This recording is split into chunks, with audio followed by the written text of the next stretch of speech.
Jésus aurait pu sauver sa vie. Il en avait la puissance.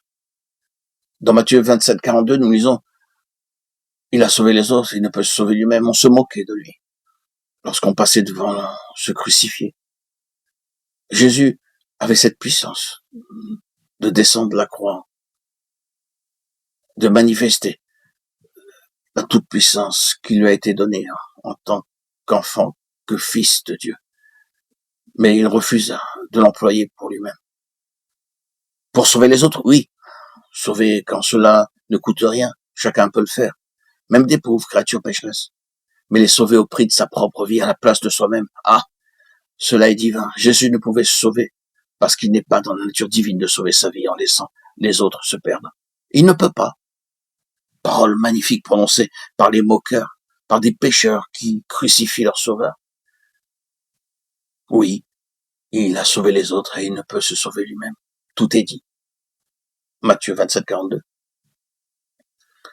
Ces moqueurs, ces railleurs ne se rendent pas compte de ce qu'ils disent. Déjà, lors de la tentation au désert, Jésus révéla cette loi qui domina sa vie. Plus tard, il nourrira les foules. Mais là, tenté par le diable, ayant faim, il refusa d'employer son pouvoir pour se nourrir lui-même. Il puise dans la puissance divine pour bénir les autres, pour les nourrir, les guérir, les sauver. Pour lui, rien.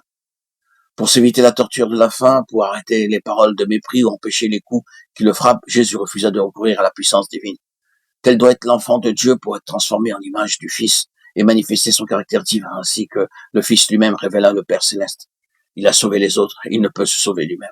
Cette loi a dominé la vie de Jésus. Elle doit être aussi la loi des disciples, de tous ceux qui veulent suivre l'agneau, quelque part qu'il aille.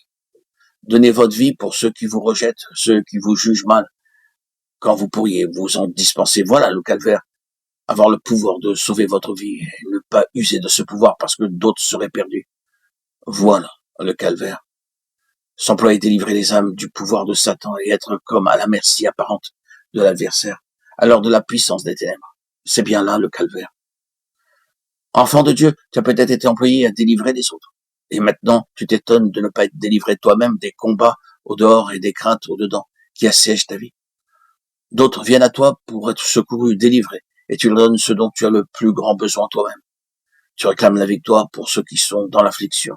Et semble-t-il, tu en as besoin, bien plus que ceux qui viennent à toi pour être secourus. Eh bien, il en fut ainsi au calvaire. Que de victimes du diable furent délivrées par le Seigneur. Il commandait aux démons et aux esprits mauvais qui lui obéissaient. Au calvaire, aux prises avec le diable et toute la puissance des ténèbres, il reste dans l'impuissance, victime expiatoire en faveur de l'humanité. Tel est le calvaire. Vie, puissance, bénédiction, délivrance.